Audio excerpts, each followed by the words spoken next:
السلام علیکم جی. تو میں ہوں لاریب اور آج کا ہمارا ٹاپک ہے don't let others control you.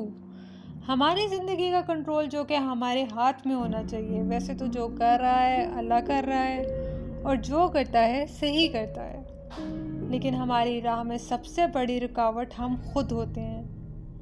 وہ جو کنٹرول ہمارے ہاتھ سے نکل چکا ہے اور ہم نے اپنی زندگی کا کنٹرول کسی دوسرے انسان کو دے دیا ہے. یہ چیز آج کل اتنی کامن ہے جس کی وجہ سے لوگ بیمار ہو رہے ہیں، پریشان ہو رہے ہیں، زندگی میں سکون نہیں ہے، راضی نہیں ہے. فلانا شخص مجھے اچھا نہیں سمجھتا، تو بھائی آپ کیوں اپنے آپ کو اچھا ثابت کرنا چاہتے ہیں؟ آپ کیوں اس کے منہ سے اپنی تعریف سننا چاہتے ہیں؟ حضرت واصف علی واصف کا ایک بڑا ہی پیارا جملہ ہے کہ اپنے منہ سے اپنی تعریف کرنا یہ عذاب ہے، اور کسی دوسرے کے منہ سے اپنی تعریف سننا یہ جو ہے بیماری ہے. کہ جب تک میری تعریف نہیں ہوگی، 3-4 لوگ میری پذیرائی نہیں کریں گے، مجھے پسند نہیں کریں گے، مجھے ایڈمائر نہیں کریں گے، تو میں خوش نہیں ہوں گی. اسی طرح سے کوئی انسان آ کے آپ کو برا کہے تو آپ سارا دن اسی بارے میں سوچتے رہتے ہیں. یعنی کہ اس حد تک ہم دوسروں کے محتاج ہو چکے ہیں کہ جب تک کوئی دوسرا بندہ ایک عمل نہیں کرے گا ہمیں خوشی نہیں ہوگی. اللہ کو تو معاذ اللہ ہم نے اس پوری ایکویشن سے نکال ہی دیا ہے. واصف علی واصف نے ایک بہت گہری بات بڑی آسانی سے کی ہے کہ ہر انسان کسی نہ کسی ذات کو خوش کرنے کے لیے محنت کرتا ہے. میری زندگی میں بھی سوالات ہوتے ہیں ذاتی زندگی کو لے کے، اس لیے میں واصف علی واصف کی بات کا ذکر کرتی ہوں تو ان کی آڈیوز میں یہ سوال پوچھے جا چکے ہوتے ہیں، اور جب وہ سوالات سنتی ہوں تو بہت کچھ سیکھنے کو ملتا ہے، عمل کرنے کو ملتا ہے، تو اس لیے آپ تک پہنچاتی ہوں. اس دن انہوں نے ایک بہت بڑی بات بڑی آسانی سے سمجھا دی کہ ہر انسان کسی نہ کسی ذات کو خوش کرنے کے لیے محنت کرتا ہے. اگر محنت کامیاب ہو گئی، جیسے کہ آج خوشی کا دن ہے، تو بتاؤ کہ آج کس کی خوشی کا دن ہے؟ اگر تمہاری اپنی ذات کی خوشی کا دن ہے تو تم انا کے مسافر ہو، اور یہ بڑا خطرناک ہے.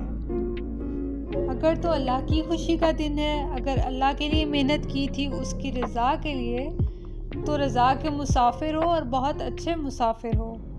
تو ہم نے یہ چیز سمجھنی ہے کہ ہم نے اخلاقیات میں اہلیات کو لانا ہے. اگر سارے لوگ میری تعریف کرنا شروع ہو جائیں، اگر سارے لوگ میرے کام کرنا شروع ہو جائیں، اگر ساری چیزیں میرے مطابق ہو جائیں، تو کیا گارنٹی ہے کہ میں خوش رہوں گی؟ کیونکہ انسان جو ہے وہ زیادہ سے زیادہ کی تلاش میں بھاگتا ہے، اور جس انسان نے اپنی پریشانی ذمہ داری کسی دوسرے پر ڈالی اس کی پریشانی کبھی ختم نہیں ہوگی. ہم اپنے حکم لوگوں پہ جھاڑتے ہیں، ہم کہتے ہیں وہ ہماری بات نہیں مانتا، یا میری تعریف نہیں کرتا، یا مجھے پسند نہیں کرتا. یعنی کہ ہم نے اپنی لائف کا ٹوٹل کنٹرول سوسائٹی کو دے دیا ہے اور لوگوں پہ ڈال دیا ہے. تو اس بات کو سمجھنے کی ضرورت ہے، کیونکہ سوسائٹی ایک بڑے ہی خطرناک راستے کی طرف چل چکی ہے، اور ہم لوگوں کو امپریس کرنے کے چکروں میں کسی کو بھی امپریس نہیں کر پاتے. اور سب سے زیادہ جو متاثر ہوتی ہے وہ ہماری اپنی زندگی متاثر ہوتی ہے. جو بھی ہم رہنے کے لیے کر رہے ہیں وہ سب جائز ہے، جو بھی ہم دکھاوے کے لیے کر رہے ہیں وہ سب ناجائز ہے.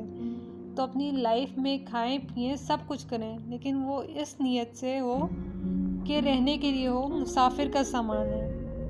لیکن اگر دکھاوا شروع ہو گیا تو اس دکھاوے کا کوئی اینڈ نہیں. کل کو پرانی گاڑی، پرانے جوتے، پرانا گھر سب برا لگے گا. آپ کو سب کچھ نیا چاہیے ہوگا. نیا نہیں ہوگا تو آپ کو اپنی زندگی سے گلہ ہوگا. گلہ بڑھے گا، اتنا بڑھے گا کہ وسوسے آئیں گے. وسوسے آئیں گے تو بیماریاں بڑھیں گی. کمپیریزن سے بچیں اور کوشش کریں کہ اپنی زندگی میں اللہ تعالیٰ کو راضی کرنے کی کوشش کریں. اس کا مطلب یہ نہیں ہے کہ لوگوں سے برا سلوک کریں. اللہ نے جو احکامات آپ کو دیے ہیں، اللہ کی رضا کے لیے لوگوں کے ساتھ اچھا برتاؤ کریں. اللہ کی رضا کے لیے لوگوں کی سخت بات برداشت کریں. اللہ کی رضا کے لیے لوگوں کو معاف کریں. پھر چیزیں اتنی مشکل نہیں رہتی. یہ جو ہم دوسروں کے غلام بن جاتے ہیں یا اپنی انا کے غلام بن جاتے ہیں، یہ کام بڑا خراب ہے. انہی چیزوں پر جب ہم عمل کریں گے تو ہماری زندگی میں بڑی آسانی آئے گی. حضرت واصف علی واصف کا ایک بہت خوبصورت جملہ ہے، خوش نصیب وہ ہے جو اپنے نصیب پر خوش ہے، یعنی کہ جو انسان کہتا ہے میں کل خوش ہوں گا وہ کبھی خوش نہیں ہوتا۔ پلیز اپنی پریشانیوں کی ذمہ داریاں دوسروں پر ڈالنا بند کر دیں۔ اس کی وجہ سے میں ایسا ہوں یا اس کی وجہ سے میں ایسی ہوں یا وہ ایسا ہے اس لیے میں ایسی ہوں۔ ہر انسان فرداً اللہ کو جواب دہ ہے۔ ہر انسان سے علیحدہ پوچھا جائے گا تو وہ ان کا عمل اور عاقبت ہے، اور جو آپ کی اچھائی ہے وہ آپ کی عاقبت ہے۔ اللہ ہمیں نیک اعمال کرنے کی توفیق دے۔ اپنی دعاؤں میں یاد رکھیے گا۔